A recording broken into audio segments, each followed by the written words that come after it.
Okay. Welcome back to part number 3, video number 2. Apparently that video corrupted. The previous part's video corrupted, or unspecified error occurred while recording. Don't know what the fuck that means, but we're back now. Glad you all could be here. So we lost connection briefly. And in fact, what I'm going to do is I'm just going to make this segment a bit shorter and go over what we talked about previously. So what we talked about previously is we went into here, we went into single player, we went into explorer mode, we went to begin, and we looked at all of the different character options, right? Because we're trying to be inclusive and approachable and generic, right? Those are the 3 terms we're using. So we have male, female, which obviously may make a difference in character choices, decisions, the way people interact with you, etc. We have dwarf, elf, human, lizard, undead, right? And then we have the builds: metamorph, ranger, rogue, shadowblade, wayfarer, witch, wizard, battle mage, cleric, conjurer, enchanter, fighter, inquisitor, knight. Boom, got all those things. And again, in Divinity, you can change your character literally in any way, shape, form, fashion you want. We're simply using the build presets to understand what types of characters mechanically will be in the game, right? So we wrote all those down as well, and then we have the tags: Barbarian, Jester, Mystic, Noble, Outlaw, Scholar, Soldier, right? You'll see that these all make different summaries for your character. Cool, awesome, fantastic. This is kind of like your personality / your origins, right? Where you came from or how you act. Great. So we did that. And again, you only missed me rambling for 30 minutes, or actually it was only like 15 minutes, so no, don't worry about it. So we're going back into Game Master mode. We're going into Prepare Campaign, and we're going to the Worldbuilding campaign, and we're going to load it up. So, when last we were here, and just so everybody's aware too, this is part number 3 of a unknown amount part series. But in part number 2, we talked about a couple of different things. We talked about how to start, where should we start, how to get inspiration a little bit. We talked about the 3 pillars of making a decent story here, or making a story good for player characters. And again, this applies to basically only tabletop RPGs, but making it generic, making it approachable, and making it inclusive. Those are the 3 kind of big things that we want to touch on when we're talking about kind of every aspect of our characters. And also in part 2, we talked about where and how we start. We delved into a little bit as our first look at kind of the mechanics of the GM mode. It gave us this default map. So we're just going to use the default map because it's a good place to kind of start. It's got a lot of variation in what the different looks are. We learned how to pin locations on it, which is obviously super important. This is where our party is, so we're going to put us over here on the start. Look how cool that is. Isn't that cool? Oops. That's just lovely. Our party right here. Da-da-da. Awesome. So we talked a little bit about that. If you were just seeing this for the very first time, I suggest you go watch parts 1 and 2, where you'll be kind of caught up to speed on what's going on. So, without further ado, now that we have our list of different types of characters that we're going to have, when we're making our start, we selected this at random. We selected this because I liked that there was a giant tower, and we didn't really have an explanation for what the giant tower was. And that's really how you can do a lot of things when you're building adventures and building worlds. Find some inspiration in a map and say, that looks like a cool place. We're starting there. That's all you have to do. You don't have to do anything else besides that. Just remember that.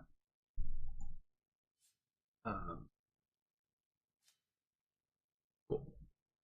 We didn't even name the place. We don't even need to name the place right now. We don't. We really, really don't. So the next step that we're going to take is we're going to really go into the how we start. Okay. And what we're going to talk about is... Oops, sorry. What we're going to talk about is tropes and stereotypes. Now, if you watch part 2, you understand that tropes and stereotypes are not bad. Say it again. Tropes and stereotypes are not bad. They're not bad. They're not bad, they're not bad, they're not bad. They can be used improperly, but they are not bad. A big mistake that a lot of new GMs make is being told, don't use tropes, don't use stereotypes. I cannot stress how much that is wrong. In fact, I would say the exact opposite. As a new GM, use as many tropes and stereotypes as you possibly can. It does 2 things. 1, it makes it believable. 2, it makes it approachable, meaning that it is easily understood. Right? You'll notice I have this listed under the approachable box.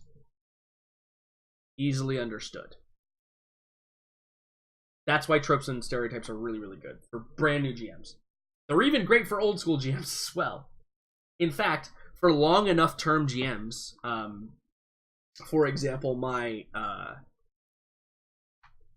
Dungeons and Dragons game is approaching 2 years, with out of 6 people, 5 of them being the same people that I started with 2 years ago. That's unheard of in the hobby that I have / job. That being said, it is nigh impossible to use tropes and stereotypes that they have not seen already. The cool thing is, in those 2 years, I've been able to make brand new tropes and stereotypes that is specific for them. And so if I never used tropes and stereotypes in the first place, I would never be able to do that. And that would be terrible. That would be a terrible loss to the game.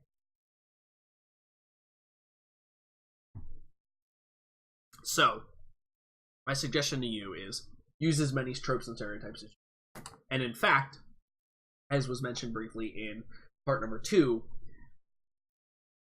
using tropes and stereotypes is a fantastic way to get your players to really latch onto something. If you use a lot of tropes and stereotypes, the second you change something, your players will 100% take note of it. It's I use this example in the first part as well. It's the lady in the red dress from The Matrix. The trope is everything is drab and boring and blah. Life goes on, nobody cares about anybody. You move on namelessly, facelessly, through the void until you die, right? That's the trope. The stereotype is a beautiful blonde woman in a red dress. That is a stereotype that we use about attractive blonde women in dresses. Combining those 2 things, the trope and the stereotype, making the stereotype slightly out of place and making the trope slightly different, has now created a scenario in which that is a very impactful scene in the movie. You can do that in your RPGs as well. You can do it in such a way that breaking a trope or changing up a trope, the example I used is you all meet in a tavern, there's a greasy bartender behind the bar cleaning a mug with a dirty rag. That puts an image in everybody's mind of exactly what that bar is and what it looks like. I don't need to describe anything else about the bar. However, I guarantee if I tell you there's a large bartender wearing a greasy apron over pressed clothes, hair slicked back cleanly, cleaning a mug, inspecting it, seeing no flaws, and placing it delicately back on the shelf behind him. I guarantee you have a different image of that entire bar right now. You have a different image of that entire bar. I took the trope of a fat guy bartender in a bar and changed the stereotype from he's slovenly, greasy, and gross to he's clean and put together. And it changes the entire scene. And the characters take note of that. That's something we want to be sure that we're doing. So, we're going to talk about the generic how we start. As I said, the most famous one is you meet in a bar. Obviously, the one that everybody loves to hate. Some pros of you meet in a bar are it puts everybody in the same place. Some cons of it is it can really drag the beginning of a game out. Right? Another thing to note here is tropes and stereotypes and in media res. For those of you who don't know what in media res is, it means starting in the middle of action. Right? So, you meet in a bar. Some other ones are prisoners. In fact, prisoners is such a popular trope that Divinity Original Sin 2 uses it, right? Divinity Original Sin 2 uses the prisoners trope. However, how it changes it is it puts this collar around your neck. This magical device around your neck. And so, instead of immediately looking for a way to escape, you're trying to figure out why you have this collar around your neck. Changes the trope and makes it notable, interesting. Some other how and where you start is part of an order. Part of the same order. Divinity Original Sin 1 does this, and a lot of other games do this, where you and your partner begin as part of this order of people. Right? You start as part of the Source Hunters, and you're given a mission to go do something. And that's kind of the how you start. Some other ones that we talk about are coincidental heroes. So when I say coincidental heroes, I mean that you both happen to be traveling, you're passing each other on the road, and goblins attack a caravan that's in front of you. And the group of you step up to fight it, and you meet each other and decide to travel together for safety that way. Coincidental heroes.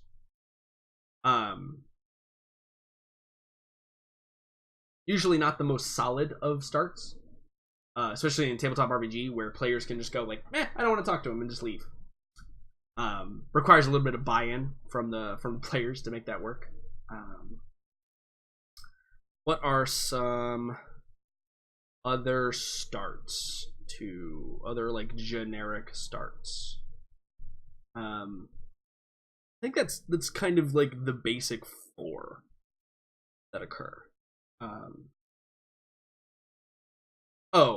So the other one is like it kind of falls under part of the same order, but the other one is like group like childhood friends. Right. Childhood friends is another way that they start really easy. The Wheel of Time series starts like this, right? The Wheel of Time series starts where it's a group of childhood friends that all find out they're these... Also, sorry if spoiling a book that's literally like decades old. They're all a group of friends that find out they are these like kind of like special beings within the universe that kind of draw other people to them. And they kind of at different points go their separate ways and meet together again, and kind of the story of those three people, along with some others as well, obviously. There's like 2,300 characters in those books. It's 15 books long, in case anyone's curious. Very, very long series, but very, very worth it. So there's kind of like the 5 basic ones. Now childhood friends can also be like childhood friends slash enemies, right? Because sometimes you might be enemies that are like forced to work together for some greater cause. That also happens. So great. Those are the kind of how or where we start. I think that we go back into the game here real quick, and we see this kind of massive tower area. We could go with basically anything here, but we want to be a little bit different while still being approachable, right? I am also a big fan of using in media res openings. Running tabletop RPGs has led me to believe that in media res is very, very important and can really bring a story together. So, let's talk briefly about the different in media res options for these 5 kind of basic starting points, right? So, the you meet in a bar in media res. A really good one to use is you meet in a bar brawl, right? It's a really, really good in media res to use. You meet in a bar brawl. You're 2 kind of coincidental people, kind of the coincidental heroes, who maybe one of you started the brawl, but the other one kind of stood up for you, and you both start kind of in a fight with your fists, right? Pretty cool. And would be a really cool way to start this particular game. I think we might do that, just to be kind of generic and basic, but we'll see. Prisoners, obviously, is there's an attack on the prison, right? There's an attack on the prison. You're meant to, like, you have an opportunity to escape. That's an in media res scenario that would allow characters to kind of come together and overcome the odds together and be, together. The part of the same order, and again, we're talking Divinity, we're talking fantasy here, right? So part of the same order could be you've hunted down a cult leader, right? Like, or how about you are confronting a cult leader. So we ignore the entire scenario leading up to the confronting a cult leader, and we put you immediately into your 2 to 4 people are now confronting a cult leader and have to kind of jump in and help out what's going on here. Great. Coincidental heroes is easy. It's it's literally the coincidental situation, right? So whatever coincidental situation leads your coincidental heroes to become that's literally what you could start at. In the example of maybe there's a goblin raid attacking a caravan, boom, that's your in media res. You literally start right there. Childhood friends and enemies could be, tax collector is shaking down the town.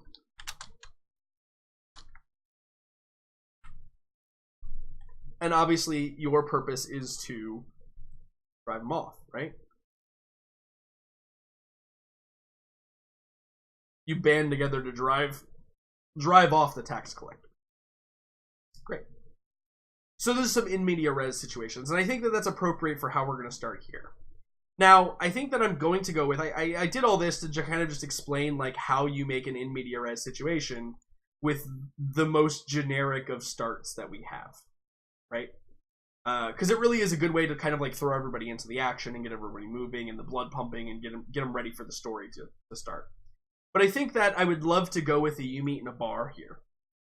Because what that's going to do is, the you meet in a bar scenario is one of those scenarios that, again, like I said, people love to hate, right? They love to say, oh, it's so overplayed. Oh, we can't do it right anymore. If you start in media res, Totally fine. Totally fine. So, you're in a bar in the start town. You don't even name. We don't need a name. And we have to make a scene.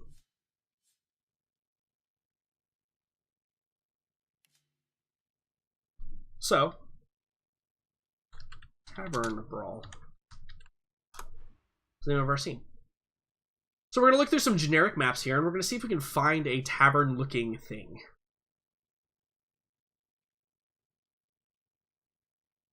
I assume there might be one. Hey, look, house interior, house interior, house interior.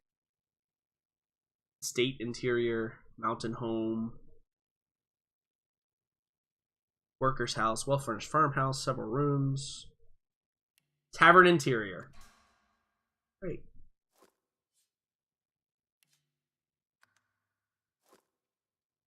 Great. So, our map shows us where we're starting. That's where the party is. Da-da-da. Tavern Brawl. We're going to start in media res in a Tavern Brawl. Great. So what I can do here, we can load this up, and we can see kind of the layout of what we're looking at. So I bet this doesn't even look the same as what you were imagining the tavern to look like, right? We also see that it has an upper level. We can deal with that in a moment.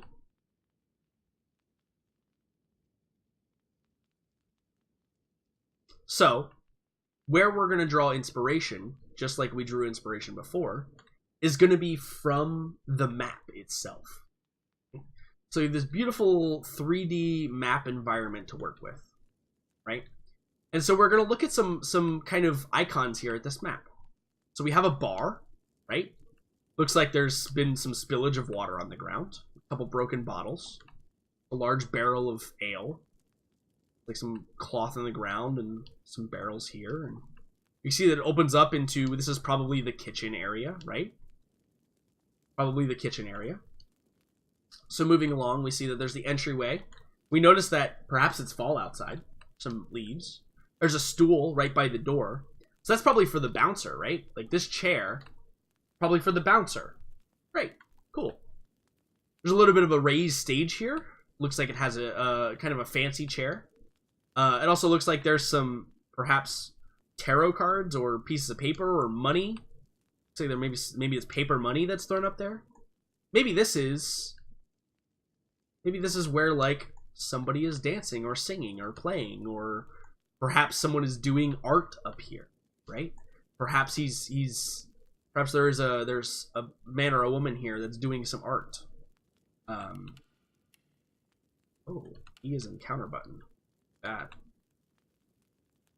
Maybe we can put somebody painting up here, right? So, looks like this might be on the coast, right? Looks like on the walls here there are some, well, there's a deer there, but there's like a shark jaw here. Pretty telling of our setting, right? Also here there's a painting. Looks to be of a field with maybe some horses and a woman maybe a dog and a woman in a dress and a tree, right? There's some barrels underneath the stairs.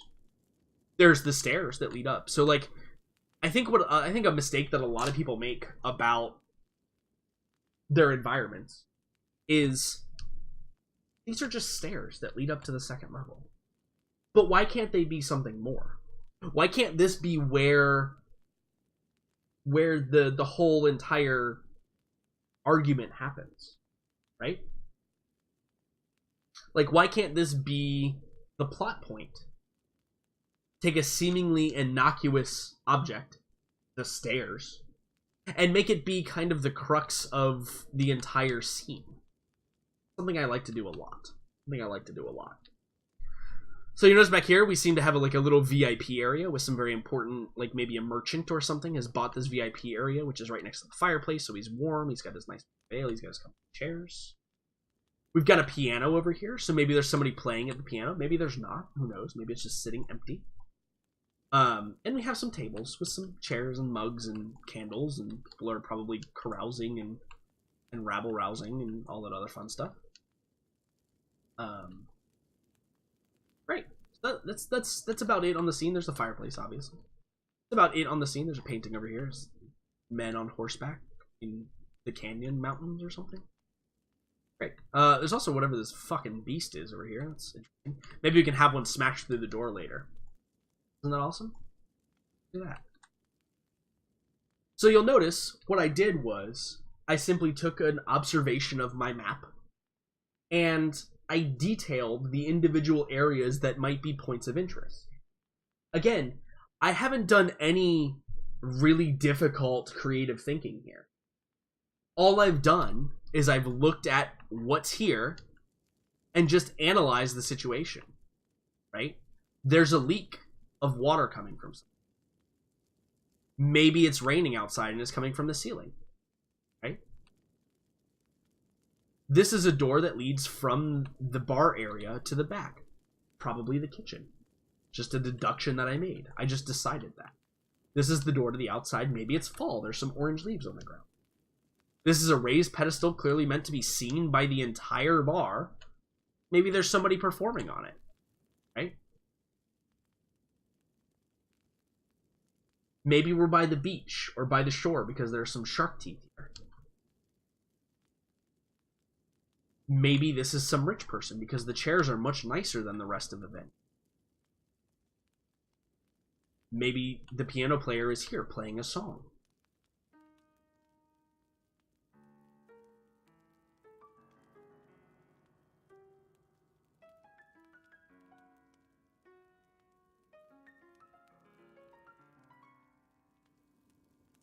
And maybe there's some nasty beasts outside, right? Maybe there's some nasty beasts outside. And there's stairs. There's a second level. Which means people could come from here. Right? Perfect. Now we have our situation. We have our map. So that's a lot of information that I gathered simply by just looking around. Simply by just finding a location and looking around.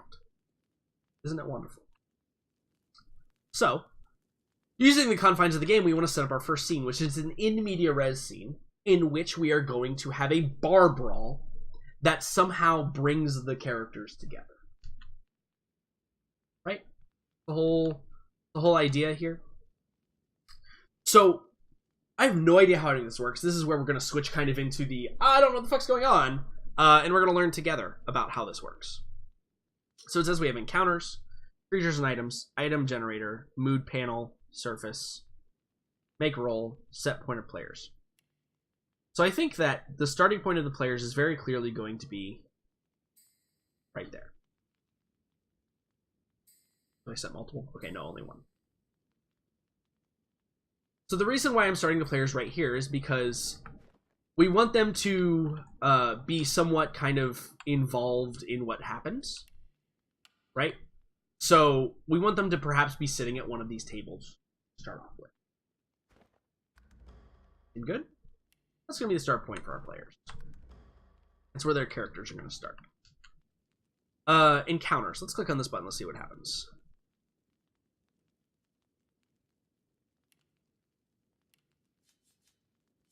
Create new encounter. So encounter 0. It's a level 1 encounter. It's a very, very start level encounter.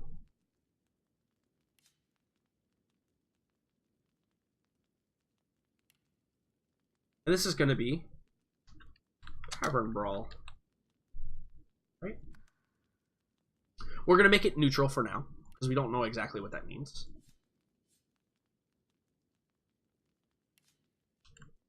And we're going to use this position. I actually don't know how this works.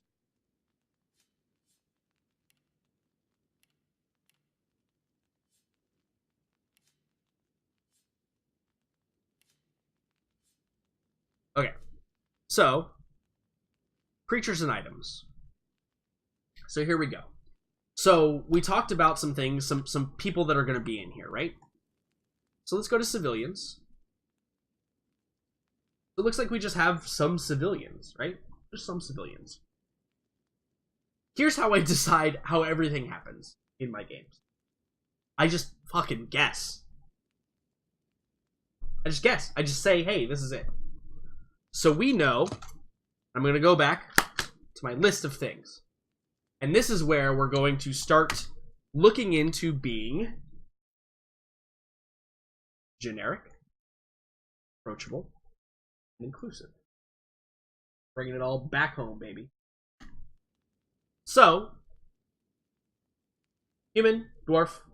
You can see our options here. Human, dwarf, elf, lizard, male or female. Cool. So, the generic trope in any bar is there's a giant, like, big old fat human male that's running it. What if that's not the case? What if there's an elf running it? Right? What if there's an elf running it? What if this elf is the proprietor of this bar? Right?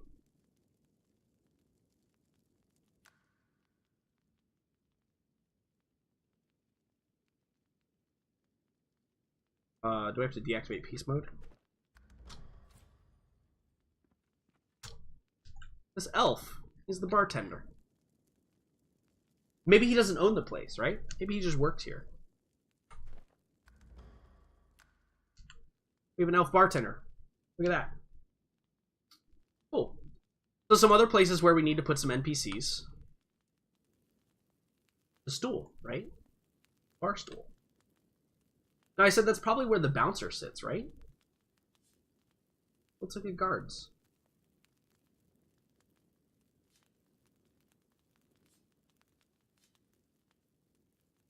Oh, that's another thing that I need to look at.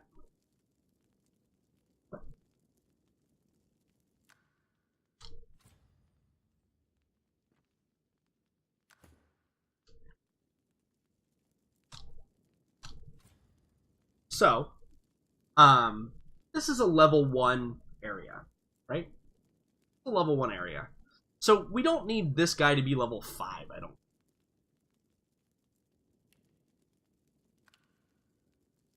How do we change that? That's the question. Manage. He's level 1. Basic AI. He's neutral. There we go. Look at that. There you have it. He's just a level 1 elf bartender. Beautiful. That was really easy. Guards. There's a city guard here.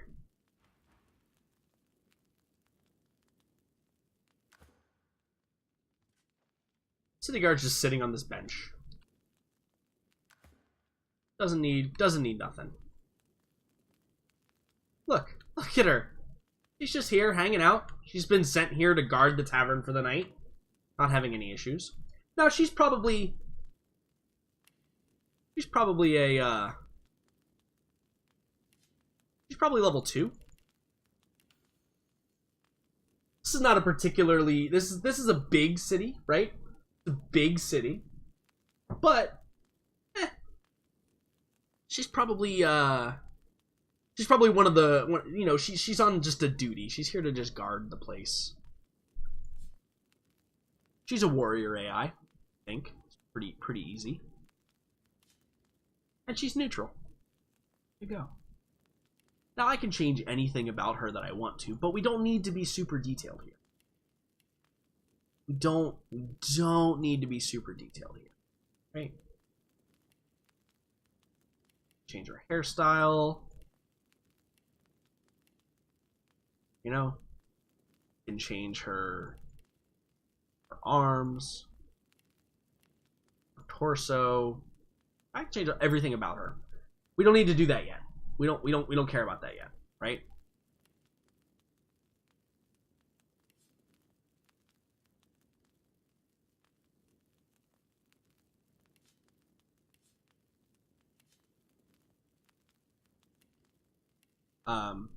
Sorry, I'm just looking at all these things, so I'm just learning this.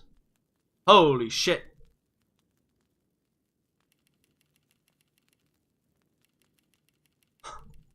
Let's not have that now.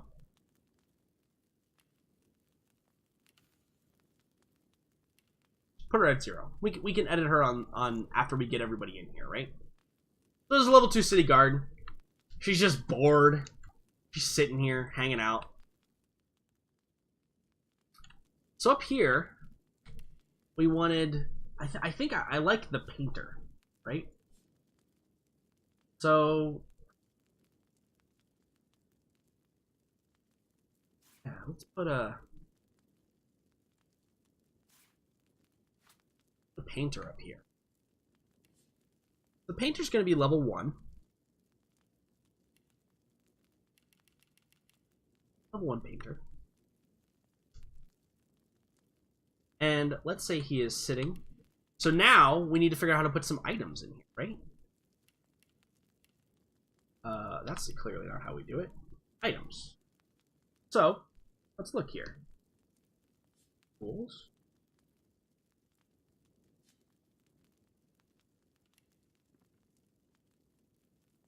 Furniture. Here we go.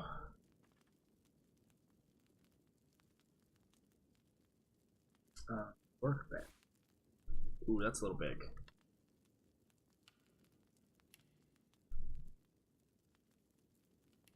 Containers, mechanism, weapons, equipment, decoration. Oh, torture mechanisms. They're decoration nowadays. What other?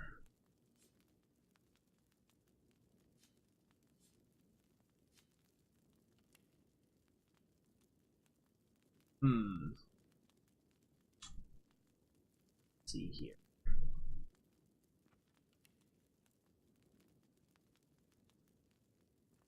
It's probably in here. So let's get a good chair.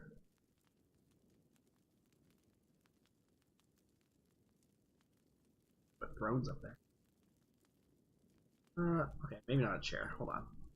We're looking for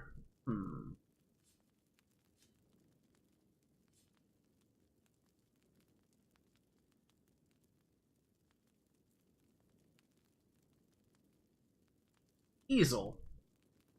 Perfect. Look at that. There's an easel. This guy's just going to be painting up here. Move him over here. Move this chair. Can we rotate this chair? Manage. How do I rotate the chair?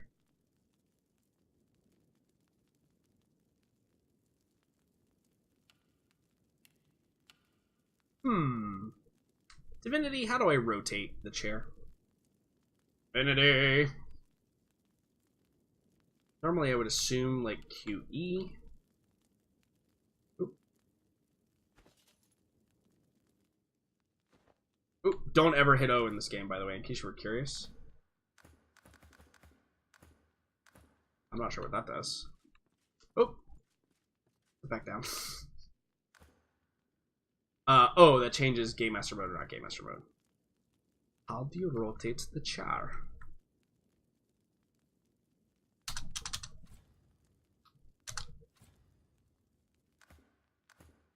Don't hit B. Gotta be a way to rotate the chair, right? Oop. Don't do that either.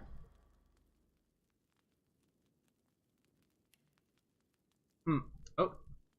Where'd the chair go? Anyway. Oh, the chair's on top of the easel. Jesus. Okay. Just put a stool in front of it. So, our little dude here.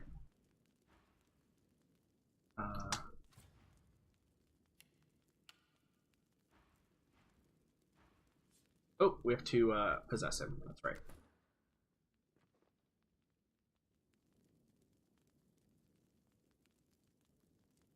How do I rotate chair?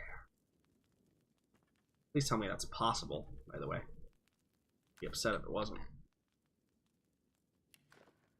Keep wanting to hit QE. That's not it.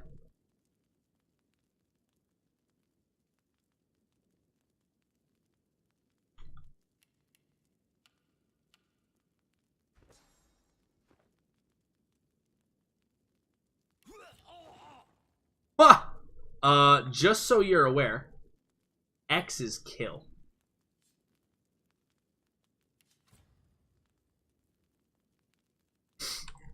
Just in case you were curious, if you hit the X button, they die. Surface. Can I clear? Erase? There we go. Hi. That's actually pretty easy. Okay. I just want to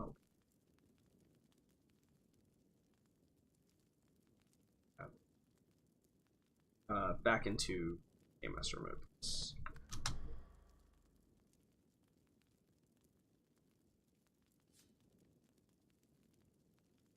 Also, this is a weird bug, by the way, Divinity, where if you set something inside of something else, you can't ever get it out of something else. Weird bug. Encountered it before. Okay, doesn't matter. So let's put our poor dude that we accidentally killed back in here. As soon as we equipment, weapons, mechanisms, controls.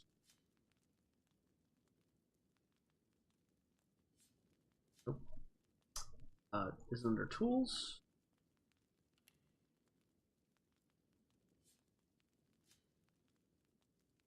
Oh, ingredients. You just want like, right?